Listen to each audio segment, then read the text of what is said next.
11 o'clock. Let's see who we got coming on here today. So Friday morning. G-Man, good to see you, buddy. Hey, good to see you too, Coach J in the house. Yeah, in the house. All right, yeah, in my house, really, up in Boston. Literally in the house. Yeah, literally. Like, lockdown 2020. I keep seeing these posts online where people are like, "Hey, I was on a 90-day trial of 2020. I'm ready to just, I'm going to cancel my subscription." Yeah, right. It's like, holy cow. Oh, man. Came into this year and like, yeah, it's going to be 2020 is going to be the year. Yeah. And then it's like, boom. Oh, hey, man. you know, what's life without adversity? I always tell my kids, you don't get the sweet without the sour. Like, you got to take it, you got to have the good with the bad. Otherwise there is no good. Right. Right. And now I'm having to live. Yeah, I'm taking my own medicine right now. Oh, man. Oh, man. All right. Well, G-Man, today's episode is about parts. We're talking about parts, our brothers in parts, our sisters in parts. Today's all about parts. And, they are an essential piece of everything that we do. And hey, we love our parts and brothers and sisters. This is about you. So we're going to share some really amazing information that we've gathered about different parts departments, how they're doing different initiatives in this time of need and this time of crisis, crisis mode, and how they are pivoting. Hey, use your word, G-Man. Pivot. You're going to pivot. how we're just going to pivot and do things differently than ever before. So I want you guys to take this. Your takeaway here is what you can do in your own departments. Think a little bit different. Show you and share some strategies. G-Man has some really great insights on how this could work out for you.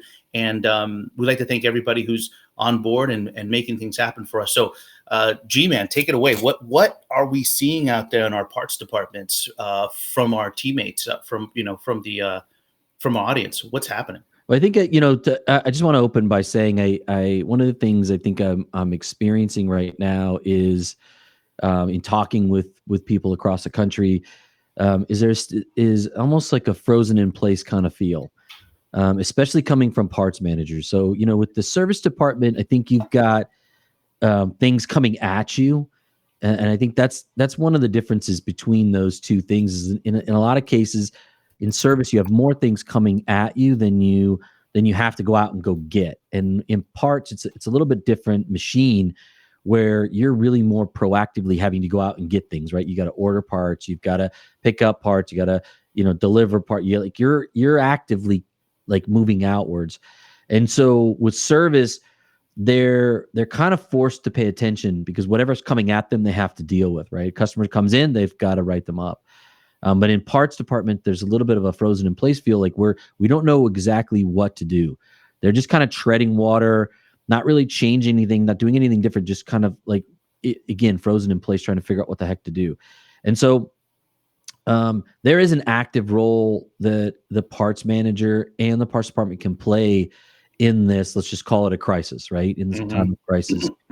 And I made some notes just on some people that I've spoken with and what's going on. I mean, we talked about this a little bit in a previous broadcast, but special order parts is probably one of the most key places where you can make a difference right now. And maybe not exactly in ways that you might think. So if you have any special order parts at all, but especially if you have a backlog of special order parts, the backlog is going to be more opportunity for you than the other guys that have been doing a good job keeping it clean up to this point. But if you have that backlog, this is your chance right now to really make something of that. And you can do that one of two ways. One is, you want to get the customer in, right? So we need to make some outbound phone calls and apply outbound pressure to try to get customers to come in. But the same time, you're also using this as a method to connect with your customers. So it doesn't necessarily have to be, hey, by the way, we got your part here, get over here. It could be just a soft sell that is, hey, Mr. Jones, well, we want to let you know that we have your part here and we're going to hang on to it for as long as we need to. I don't want you to worry about us having to send it back. We just wanted to confirm your contact information, let you know we have it. If you'd like to make an appointment, we're open. We have some availability. If not, we understand, and we're going to hold this part until this crisis is over. So you're putting yourself out there as an asset to your customers and kind of leaving the door open, saying, "Hey, look, we are here, and we can make an appointment for you." Now, I've talked to some places that are doing this, and they're utilizing some of the salespeople. So I've heard that guys are using salespeople, BDC operators, receptionists. I mean, right now, traffic on the front end is a little bit light. Yeah. So let's take some of those people. I mean, even the business office, for that matter, they're not processing deals right now. So those staff members are looking for things to do. If we could use this time to generate appointments that would generate revenue for both departments, parts and service, that would help keep the dealership afloat as we move forward. And a lot of people are doing the tuck and run, and they're just kind of like, well, we're going to cut our staff. We're going to go down to and try to cut expense. And I understand that as a business owner, we understand that all too well. But at the end of the day, you got to drive revenue. You got to make a sale. So think about those special order parts and apply pressure. Picking up parts is another way. So if there's a lot of places that I've been to and a lot of people that I've spoken with that have an aversion to picking up parts from other stores or possibly even from the independent. But if you got a car in the drive, you really got bird in hand, and it's time to take advantage of that. There might not be, I don't want to say there's no, but there might not be a second chance. So make sure that you're on top of that and that you escalate the importance of that. And again, you want to focus on synergy between all the departments. So, picking up parts is not just on the parts department, but it's also on the service department. So you guys have to work hand in hand. If you don't have a close relationship with your service manager and your staff, then this is the time to do that. Or vice versa. Yeah. If you're in service and you're listening to me right now, bridge that gap with that parts manager and start to work towards some of these solutions, because this can help you. Yeah. I see on here, Greg, thank you so much. He says, make sure you post lost sales on the SOPs on the parts you send back. Creating demand for the future sales of the part is a good practice even during the good times. What does that mean, G-Man? Basically, it's if you don't sell the part, then you're missing a hit, let's call it, like a demand. What you're looking for is you're trying to pick up as much demand as possible, or demand data to determine what parts to stock. And so a lost sale is basically saying, I didn't sell this part, but somebody asked for it, or I had to order it. And so it logs it as a sale, as a transaction. That way, if it comes up again and again, you'll start to develop a pattern. Right. So that way, that's awesome. Part. I would think too, G-Man, wouldn't it be a great opportunity as well for parts departments to also make outbound calls to give people just an update of the parts in transit? Hey, I want you to know that I know we've been waiting for this one part. It's going to be extended. I just want to let you know that you may already know this, or you made an assumption, but we wanted to be proactive to our community and let you know, hey, look, we told you it'd be a week out. It's probably going to be 2 or 3 weeks out. The depot's closed. The manufacturing plants are closing down. We're getting a little slower, or we're ramping things up. One of the ways of just communicating with the consumer to let them know, hey, we're thinking about you. We know that things may not be important, or there's this crisis, but we want you to know that we want to focus on what's important to you. And maybe you waiting on this is something that's at the forefront, right? Yeah. Stepping on my whole thing, dude. Oh, sorry.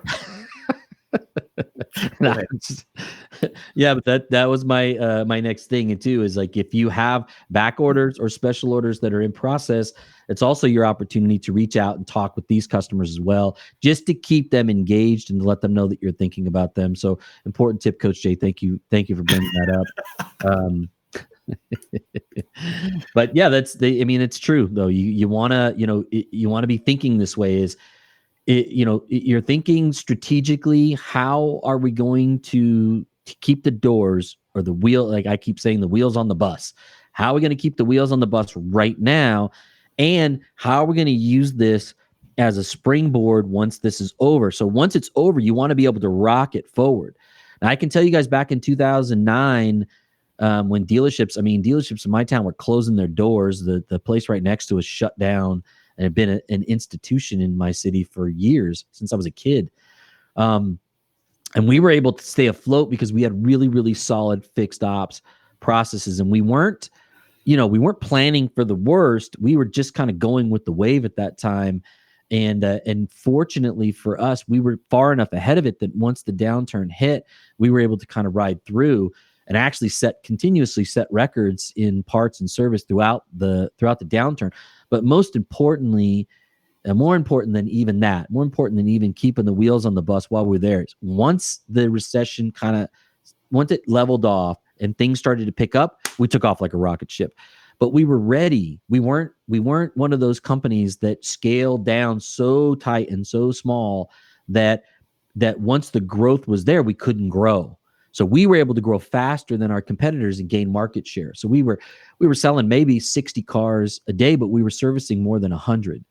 And so that ratio is kicked. It's because we were stealing, because we were available. We weren't, once it took off, we weren't booked out 2 weeks. So the same thing, I want you to think about the same things here is, we don't want to tuck and run too far, because what ends up happening is we're not there. We don't have the resources available once things start to come back. And we were talking with one of our friends on the West Coast. And obviously the West Coast was a little bit further, especially in the San Francisco market, was further ahead of us. And they took a hit once everything shut down. They slowed down, and now they've come back to about 75 or 80% of capacity. So if this were to happen to you, if you were to, let's say, let's talk about inventory for a second. Let me shift gears. If you were to ask to scale your inventory back, right? You see, the dealership needs cash right now. All dealerships are looking to gain cash so that they have money to float them through this. And you're asked to relieve some inventory in order to increase cash flow for the store. What happens if those parts aren't there, right? What happens if this comes back and next week, let's say on Monday, you have 80 or 100 appointments like our friend on the West Coast, and you don't have parts to put it on. So that's a missed opportunity that would really be most important to help keep the dealership afloat.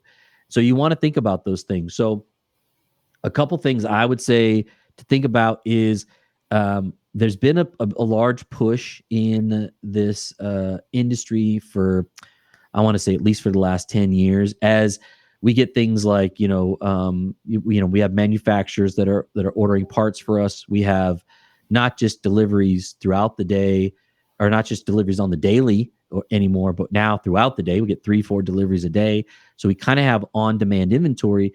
So what they're asking dealers to do is to, what I would say is to widen their inventory and shrink the depth. What that means is you want more part numbers on the shelf.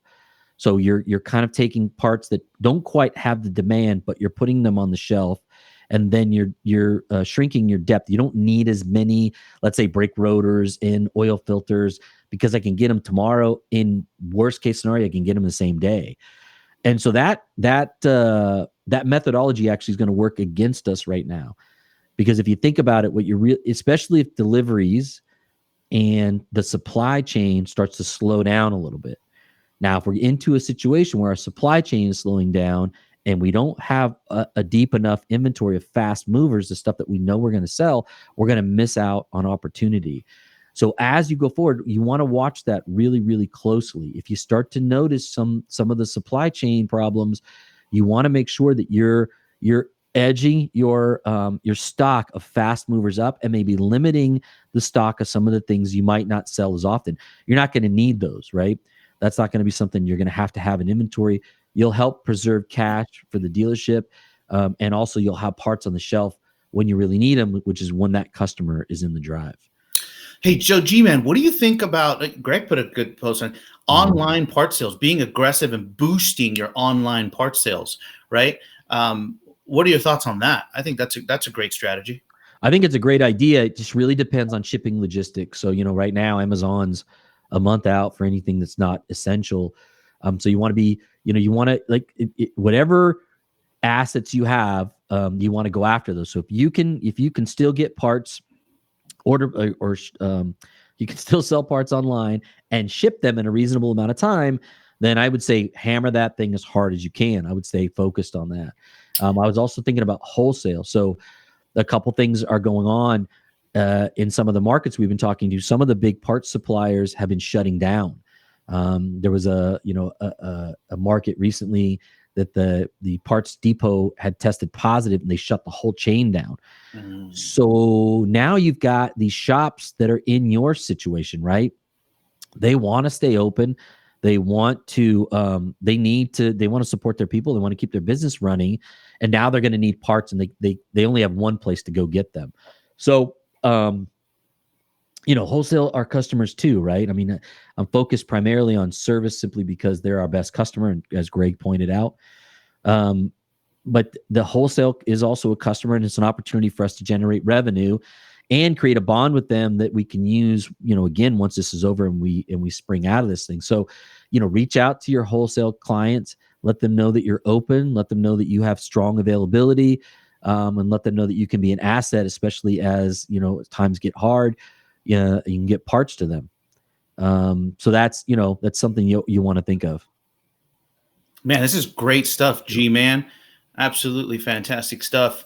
It's good to hear, go ahead. No, go ahead. Keep going. No, I super informative stuff. I'm learning this stuff every time. Every time I'm with the G-Man, we're always talking about parts, body shops. How do we do this? How would we do that? So it's really engaging information. I'll tell you that we've come a long way, G-Man. Jeez Louise, you being a parts manager and me being a service advisor, holy cannoli. You hated my guts. I hated your guts, man. You were freaking. You know what? My wife, by the way. Do what? That's how I met my wife too. She hated my guts. Yeah. Well, that's how you. Obviously, that's how you build lasting relationships. Right? So, this is great. G-Man, thank you so much. I want to thank everybody for being on here. I got one more thing I want to throw out there. Ooh, go for it, man. Buddy. Talk it. Okay, the other thing, so, and I don't want to get too long here, guys, but an important thing right now to think about too is obsolescence. So if you have obsolescence and you can return it, now's the time, right? I mean, with the dealers being cash strapped right now, that would help relieve space on your shelves for if you need to deepen your inventory of fast moving parts. So think about that. If you can send parts back, send them back. Now, from what I've heard, that's kind of on pause right now from a lot of places that I've spoke with. However, you can also prep that return.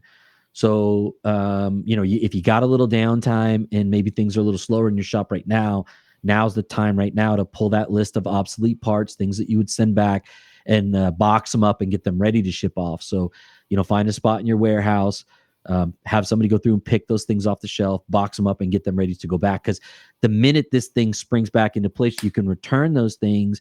You're leaving your shelf open for new, fresh inventory, and you're relieving cash. So let's say we come to the back end of this thing. Let's just call it 30 days from now, and we're cash strapped. We spent just about every dollar we could spend to keep the dealers' doors open, and now we're back in business and we're ready to go. If you could relieve, $20,000, $30,000, $40,000, $50,000 worth of inventory, that'd be a nice influx of cash for the dealer to try to keep us rolling and help get us moving right as we're coming out of the gate. So even if you can't send it back, start prepping that obso return right now and identifying those parts that are on your shelf that are gathering some dust. So with that, I'm gonna say that's I'll call that an end, Jay. Now you can wrap this up, buddy. Well, yeah, man. I didn't mean to interrupt you at all. Again, I want to thank everybody. If you are getting some good insights, please share this page. I want you to like this page. Turn on your notifications. We're going to be going live every single day, but also we're going to be adding some more value. I'll be doing some tips for advisors and service managers, as well as the G-Man be talking about parts. He's going to be doing some tips on body shops, right? And so we were going to be putting up some different videos and content for you. So put on your notification. You will get the notification online to let you know that we've put in a new video or that we're going live. We appreciate your support. Also, I want to let you guys know on Monday, I want everybody to enjoy the weekend, but on Monday, we are going to introduce OSN to everybody. OSN, service managers, advisors, parts managers. I want everybody to come on board, share it, because OSN is big, especially in these times. A lot of our stores, the stores we've been working in, have done amazing things with OSN. Right, G-Man? amazing things with OSN. So we want to share that with you. The other thing I would say too is if anybody wants, so I've had a few people reach out to me over the last few days and ask me for help with their parts inventory. I'm happy to do an analysis. I run it through a pivot table I have set up. I can scrub inventory pretty fast and come back with a report that would show you what your investment is, where you have obsolescence, where you can free up cash, where you might be a little deeper than you should be, where you might be a little wider than you need to be. So if you're new to the game or you struggle with some of those metrics, I'm happy to help. No strings attached. Just reach out to me, Gary at jdicoaching.com. That's GARY at jdicoaching.com. Send me an email. I'll tell you how I can help you. You can send me your inventory. I'll send you back a report, and at least to give you a heads up to let you know, where you stand and what would be the best move for you, where to best put your energy, especially right now. So if you need help with that, I'm here for you. G-Man, that's awesome, buddy. So guys, have a wonderful weekend. Mm-hmm. We're going to be heading on out, and we appreciate everybody on here. But remember, notification, turn it on. See you here. We'll be back on Monday. G-Man, we are out, right? Adios. Adios, amigos. Peace.